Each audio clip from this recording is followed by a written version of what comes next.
At first glance, Kakariko Village may seem like a nice place. It housed the homeless after tragedy befell Hyrule Castletown. It's tucked away at the base of a mountain, and it's got a small, memorable community to boot. But if you start looking deeper, then you'll notice that something isn't quite right.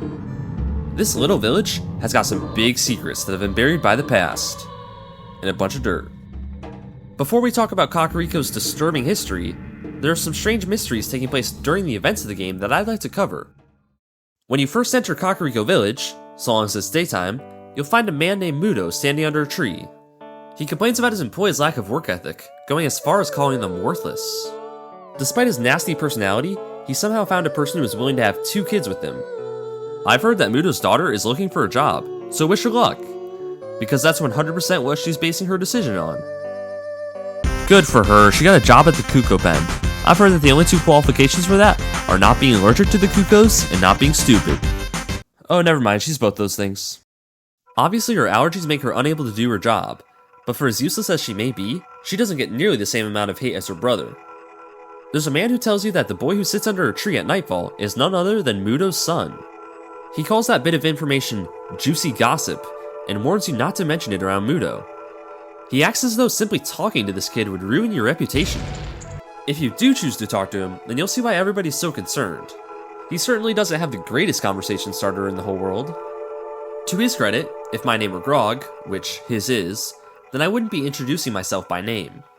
But I also wouldn't go up to complete strangers and say, "Hey, want to hear my deranged ideologies?" Grog's first words to you are, "People are disgusting." He elaborates upon this statement, specifically calling out his mom and dad. Mudo is obviously very critical of Grog, similar to the way he treats the carpenters. That explains Grog's dad. It's never said who Grog's mom is, although it is implied that this ancient-looking witch could have given birth to him. She's caressing a tiger that resembles Mudo's pants, and Mudo is said to live in a house behind the potion shop. Yes, there are 2 potion shops right next to each other, and yes, the owner of this store tells you how to get to the other one. Genius marketing strategy. The witch calls Grog a fool, a bum, and even a monster. The only positive side of Grog that we get to see in this game is that he likes cuckoos. When he learns that Link is good with animals, Grog starts calling Link a nice guy. The soft spot he has for animals could be seen as a negative thing. It's pretty messed up to love cuckoos more than sentient beings. Cuckoos could also have some sort of special meaning for Grog and his sister. Maybe the reason Grog's sister is working with something that she's allergic to isn't because she's a total idiot, but because she actually loves them more than Hylians. Valuing a cuckoo's life over a Hylian's life is not the worst part of Grog's story. When Link's an adult, Grog leaves this tree and moves to a stump in the Lost Woods. The relocation from the living tree to the dead stump could signify that Grog's life is coming to a close. After you do some parts of the trading sequence, it's learned that he got lost and became a Stalfos. There's still some questions that don't get answered. Was Grog aware that when he entered the Lost Woods, he would never leave? Is he truly dead, or does he still feel pain and emotions as a Stalfos? Could this Stalfos be Grog? I'm just gonna go ahead and say, for guilt reasons, probably not. The House of Skulltula is home to a once rich family that was turned into Skulltulas due to their greed. In order to break the curse, you have to defeat 100 gold Skulltulas. This has become something of a Zelda trope at this point. It never explains how they get the curse, or who put it on them, but there's a mystery that I'm even more interested in. If you break the curse on all of the children, then they'll dance and say, "Everyone is back to normal!" Meanwhile, their dad is stuck up in the rafters, still looking like a monstrous disaster. It's almost as though these kids have forgotten their father's existence. Maybe it was caused by the curse, or maybe it was just a mistranslation. Either way, it's pretty creepy. Especially if it was the curse. The Windmill is the defining feature of Kakariko Village. I've heard many people say that the Song of Storms is their favorite Zelda song, and most people know about the paradox that comes with that, but the thing that always confused me was the location's name. The official title is a single question mark. The same thing happens when you enter Dampé's grave.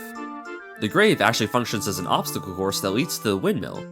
What's the connection between these two? I'm honestly not sure. That's why it's a mystery. If I'd have to guess, then I would say that the Windmill probably wasn't always there. It might have been some building that required secret entrances to get into. There's another unsettling thing in the Windmill, and thing is the best way to describe it.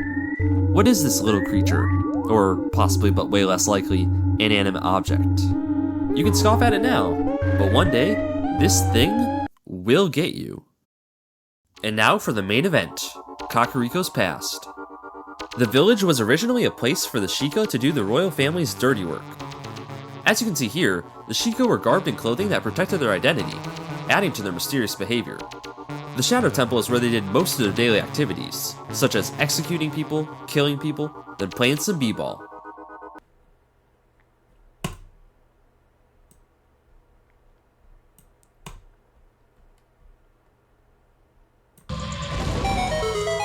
Nailed it. For as many worrisome things as the Shadow Temple has, most people think of it as nothing compared to the well. The Dead Hand is by far the creepiest creature in the place.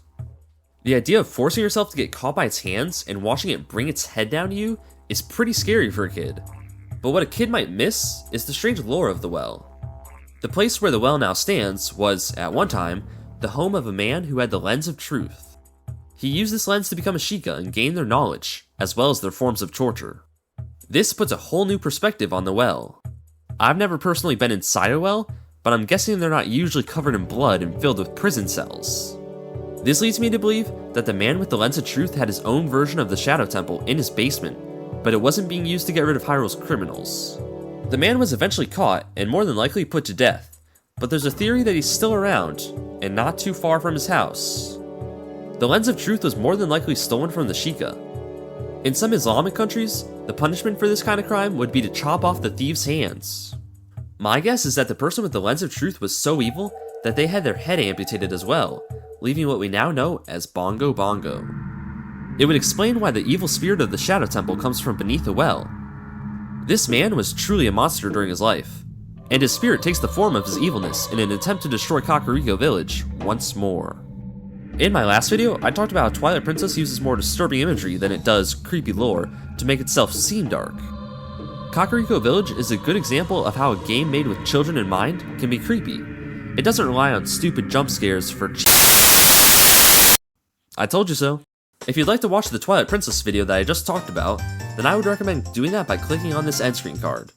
Also, I'd like to hear your guys' opinions on these mysteries. Do you agree with the theories? Thank you so much for watching, and goodbye.